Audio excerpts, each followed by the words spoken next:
Durant toute une semaine, la journée dédiée à la liberté de la presse sera célébrée. Des débats sont au programme.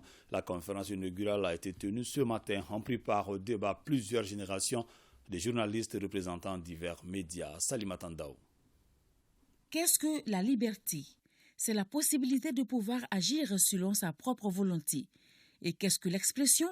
C'est l'action de communiquer à autrui par la parole ou le geste. Ces mots, liberté d'expression, sont le socle du thème de la conférence débat inaugurale de la Semaine nationale de la liberté de la presse. Il s'intitule « La liberté d'expression comme moteur de tous les autres droits de l'homme ».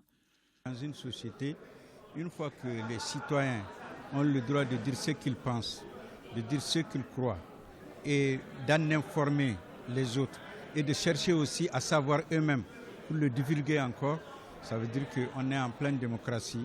La liberté d'expression, c'est une manière de dire qu'il faut de la publicité, il faut rendre public tout ce qui se fait au nom du peuple, au nom de l'État, pour les citoyens et pour les populations. Et c'est pour ça qu'on dit que toutes les autres libertés dépendent d'elles. Cela fait 30 ans que le monde célèbre la journée de la liberté de la presse. Quel bilan tirer des 30 ans de lutte? En 2022, le Mali est classé 111e sur 180 pays par Reporters sans frontières. Nous sommes dans un pays qui a une vieille tradition de liberté de la presse et d'expression. C'est vrai, nous traversons des moments particuliers à cause de la crise multidimensionnelle que le pays connaît, à cause également de nos choix qui font que nous sommes en désaccord avec certains partenaires qui veulent régler des comptes avec nous.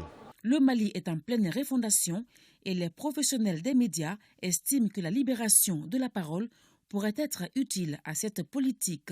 Il ne faut pas que les informations soient toujours tendancieuses, donc les journalistes doivent mettre beaucoup plus l'accent sur le pluralisme d'opinion et sur la distribution de la parole. Tout au long de la semaine, la Maison de la Presse sera le palais des débats. Plusieurs conférences y seront animées.